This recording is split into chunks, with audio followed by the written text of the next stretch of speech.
9 alasan kenapa kita gagal dalam beternak kelinci. Yuk kita bahas bersama-sama.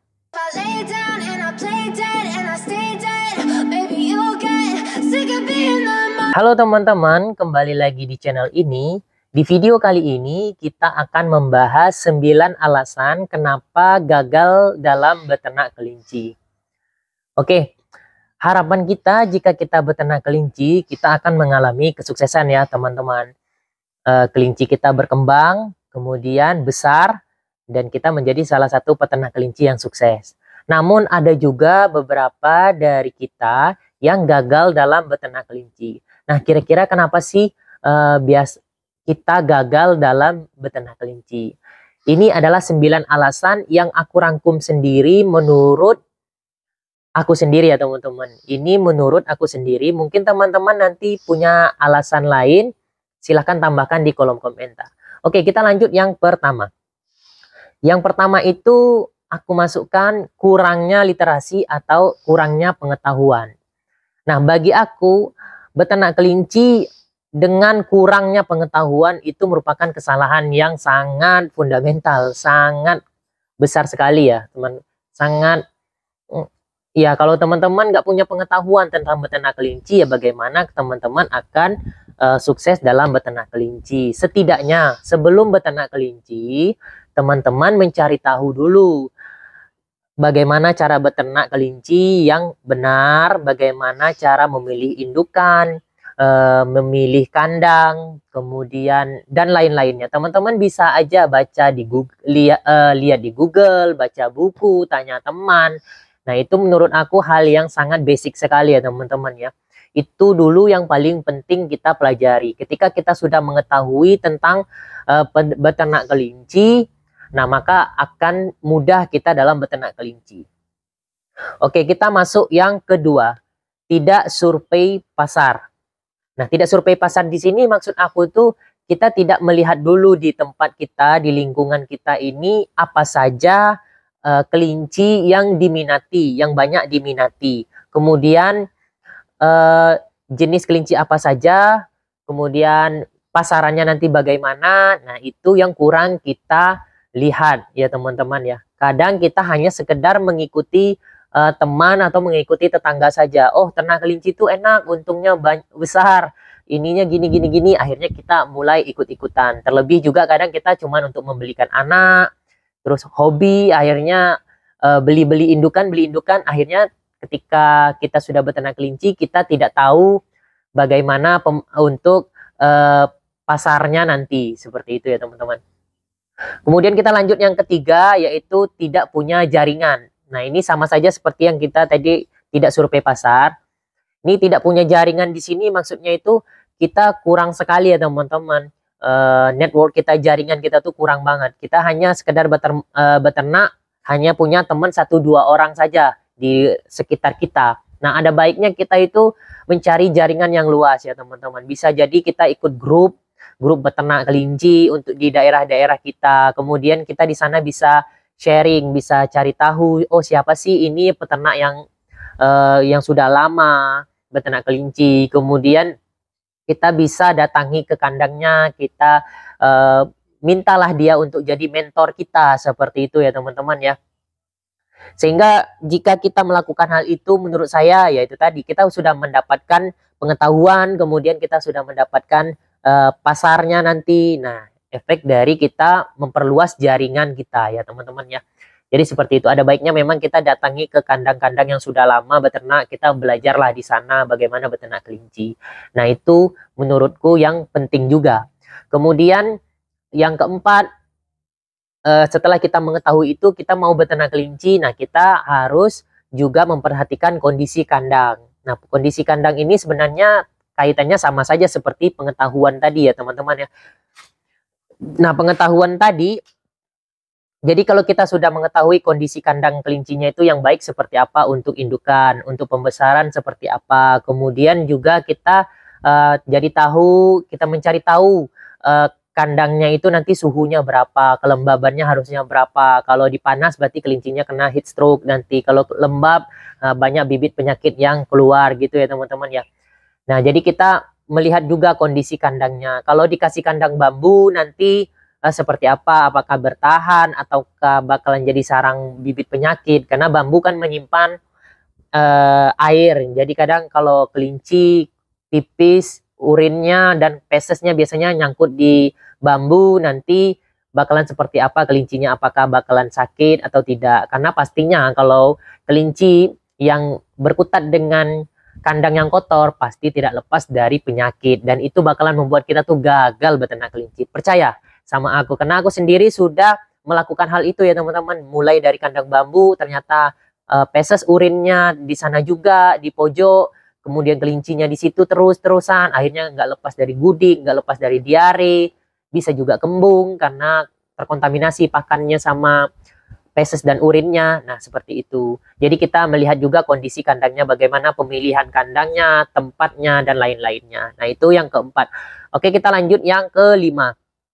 Nah, ini yang juga ini kita sudah masuk ke breedingnya teman-teman ya. Ini menurutku penting juga. Ini yang kelima ini adalah manajemen breeding. Nah, ketika kita beternak, ya kita tidak lepas dari manajemen ya teman-teman ya. Mengatur semua hal. Nah, salah satunya adalah manajemen breeding. Manajemen breeding itu manajemen saat kita pengembang biakan.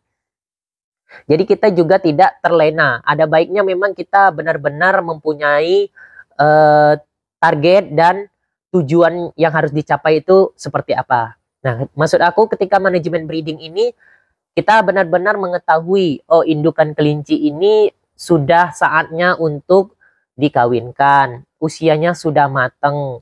Kemudian juga kita harus segera mengawinkannya. Kenapa? Karena kalau kita tidak segera mengawinkannya, ya kita cuma hanya kasih makan aja, kasih makan, sehari, 2 hari, seminggu, 2 minggu, kita kan akan rugi dengan pakan. Terlebih teman-teman menggunakan pakan pabrikan atau pelet ya teman-teman ya. Jadi memang kita mengatur kelinci ini ketika dia kapan dia harus dikawinkan segera. Ketika dia kawin, dia melahirkan, kapan harus disapih anaknya, dipisahkan, kapan dia harus dikawinkan lagi. Nah, itu menurutku harus sudah teratur ya teman-teman, sudah diatur sedemikian rupa sehingga tidak ada yang terbuang-buang sia-sia ketika kita beternak kelinci. Jadi nggak ada istilah, oh kelinci ini nunggu birahi dulu lah, kelincinya nunggu ini dulu lah, apa yang mau ditunggu? Kita setiap hari ngasih makan, kita setiap hari ngerawatnya, apakah itu nggak mengeluarkan biaya? Nah itu pasti kita bakalan rugi. Itu yang membuat biasanya yang aku tanyakan kepada teman-teman yang lain, kenapa dia sering apa ya, merasa aku tipis banget untungnya karena melalaikan hal itu tadi ya teman-teman. Oke, kita lanjut ke nomor 6. Nomor 6 itu manajemen pakan. Nah, memang kita beternak apapun pastinya manajemen pakan yang paling utama ya teman-teman. Kita selalu memperhatikan pakan yang diberikan kepada hewan ternak kita.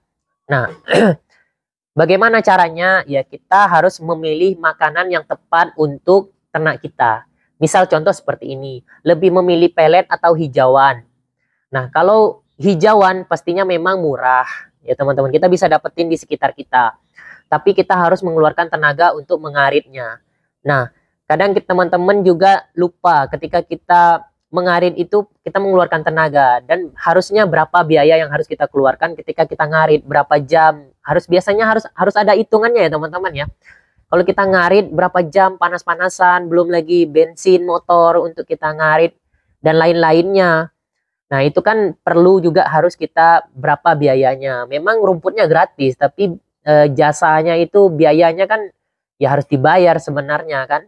Seperti itu. Atau kita lebih memilih pelet yang lebih praktis, lebih efisien, tinggal kasih aja. Kita tinggal beli, tapi memang harganya lebih mahal. Nah, namun di sini kita bisa memanajemen pakan itu. Jadi ketika kita manajemen itu seperti apa? Ya, kita harus tahu dulu. Untuk konsumsi indukan itu harusnya berapa per hari, per ekor, per bulan, per panen, nanti harus berapa. Kemudian juga ya kita tidak boleh menyia-nyiakan pakan yang seperti yang saya sampaikan sebelumnya itu ketika kita manajemen breeding. Indukan itu yang udahlah istirahat aja indukannya dulu. Indukannya nggak ngapa-ngapain, kita kasih makan, nah itu buang-buang pakan. Itu manajemen pakan kita tuh buruk ya teman-teman ya. Makanya kita nanti bakalan minus bisa jadi minus di pakan. Kemudian juga jika teman-teman mencari tahu juga, kita bisa untuk manajemen pakan ini kita buat pakan sendiri yang pastinya lebih murah. Misalnya kombinasi dari hijauan kemudian dicampurkan dengan bahan-bahan pakan yang lain, kemudian kita bikin silase atau kita bikin fermentasi atau kita bikin komboran. Nah, itu bisa mengurangi biaya kos pakan. Seperti itu ya teman-teman. Jadi kita memang harus ya memanajemen pakan juga untuk kelinci kita supaya kita tidak minus ketika panen nanti. Kemudian yang ketujuh, ini adalah manajemen pembesaran. Nah, ada juga kan kalau kita beternak kelinci pedaging, nah ini juga kita masuk ke manajemen pembesaran. Nah, ini juga harus diperhatikan ya teman-temannya. Karena apa? Karena kuncinya ketika kita sukses menurut saya mendapatkan keuntungan dari kita beternak kelinci, yaitu adalah pembesarannya. Ketika nggak sesuai dengan target, nggak dapatlah kita keuntungan dari ternak kelinci, karena pembesaran inilah kunci kita untuk mendapatkan keuntungan. Nah, manajemen pembesaran ini tuh seperti apa? Ya, kapan kelinci tadi disapih dari indukannya, kemudian makannya dikasih berapa, sehingga kelinci itu tidak kurus dan harusnya gemuk. Kalau gemuk juga kita boros pakannya. Kemudian kalau kita berlebihan ngasih pakan, ya kita boros ya teman-teman ya. Dan harusnya seperti apa? Nah, itu tadi kita cari tahu. Makanya kita kembangkanlah literasi kita. Ketemulah sama teman-teman peternak, belajar. Seperti itu ya teman-teman. Nah, kemudian ketika disape, kasih makannya berapa, saat panen usia berapa. Itu yang paling penting. Ketika misalnya kelinci ini usia panen 90 hari, kelinci pedaging ya teman-teman, bobot yang harus tercapai minimal harusnya berapa, itu yang harus kita cari tahu. Kalau minimal misalnya harus 2 kilo, ternyata pas saat 90 hari ini kok nggak sampai 2 kilo. Kenapa ini nggak sampai 2 kilo ya? Nah, itu pasti ada yang salah. Mungkin pakan yang kita berikan nutrisinya kurang untuk kelinci. Sudah beli pakan mahal, nutrisinya kurang lagi untuk kelinci. Atau mungkin kita selalu sedikit memberikan pakan kepada anakan tadi sehingga dia kurus. Nah, seperti itu ya teman-teman. Harusnya kita punya manajemen pembesaran seperti itu. Sehingga kita tuh nggak hanya sekedar ngasih makan, kemudian nanti usia 90 hari kita timbang ini ternyata pasti dihitung-hitung, loh kok minus ya. Nah, itu tadi karena kita tuh nggak punya target itu tadi teman-teman ya. Panennya kapan? Kadang ada juga ya teman-teman. Itu teman-teman yang di sekitarku lah, aku tanyain kapan panen, dia nggak tahu. Ya udah, yang penting tenang aja lah, panen enggak kayak gitu. Karena nanti usia 90 hari dengan usia 100 hari itu kalau dihargai itu hampir sama teman-teman ya. Karena palingan berapa sih kenaikan dari berat badannya, ya kan? Palingan berapa? Padahal kita nambah 10 hari. Nambah 10 hari ketika kita beternak ngasih pakannya berapa. Kemudian kalau kita timbang kiloan atau ekoran nanti sama itu harganya. Nah, itu membuat yang menurut saya itu kesalahan yang juga yang dilakukan oleh para peternak. Karena tidak memanajemen pembesaran dengan baik kapan harus panen. Itu tadi ya teman-teman ya. Nah, kemudian yang ke-8 itu membahas tentang keuangan, laporan keuangan atau cash flow. Nah, laporan keuangan ini sangat penting menurutku. Kita harus mencatat semua hal yang berkaitan dengan pemasukan dan pengeluaran. Mulai dari beli pelet, obat-obatan, beli indukan, terus juga penyusutan dari harga penyusutan indukan, terus penyusutan dari kandang. Nah, banyak teman-teman di sini biasanya yang tidak mencantumkan penyusutan indukan sama penyusutan kandang ketika membuat laporan keuangan. Nah, harusnya kita masukkan penyusutan kandang, kemudian penyusutan indukan. Minimal misalnya satu kali melahirkan indukan itu menyusut 10.000 misal seperti itu, atau 20.000. Nanti kita masukkan di laporan keuangan. Karena apa? Karena indukan ini ketika sudah melahirkan pastinya harganya bakalan berkurang, ya kan? Nanti misalnya ketika 8 kali produksi dia sudah afkir, nggak mungkin kan kita jual dengan harga kita beli dulu. Misal kita belinya dulu harganya 500.000, kemudian setelah 8 kali produksi, kemudian kita mau jual dengan harga 500.000, itu nggak mungkin. Pastinya bakalan dikiloin atau dijual murah, ya kan? Nah, tadi gimana caranya kita biar nggak rugi tadi ya? Setiap bulannya, setiap kali panennya kita masukkan pengurangan dari indukan, kita masukkan ke laporan. Begitu juga dengan kandang dan peralatan-peralatan, semuanya kita masukkan penyusutan kandang. Karena kalau kandang ini makin bertambah tahunnya, pasti harganya bakalan berkurang. Nggak mungkin bertambah kan. Ujung-ujungnya kalau 10 tahun kita beternak kelinci ini pastinya nanti bakalan dikiloin, nggak mungkin bakalan dijual lagi seperti baru. Atau dijual second pastinya bakalan berkurang. Nah, bagaimana kita cara memasukkannya? Ya kita masukkan penyusutan kandang ini ke dalam laporan. Seperti itu. Oke ya. Kemudian kita masuk ke yang ke-9 ini, menurut saya antara penting dan juga enggaknya. Ketika kita sudah melewati 8 tingkatan tadi atau 8 alasan tadi, yang ke-9 ini masalah pemasaran. Menurut begini ya teman-teman, kalau pemasaran ini sebenarnya apalagi untuk kelinci pedaging itu cukup mudah. Kalau kita punya pengetahuan, kita punya literasi tadi, kita punya pasarnya, kita sudah mengetahui pasarnya, kita sudah mempunyai jaringan tadi.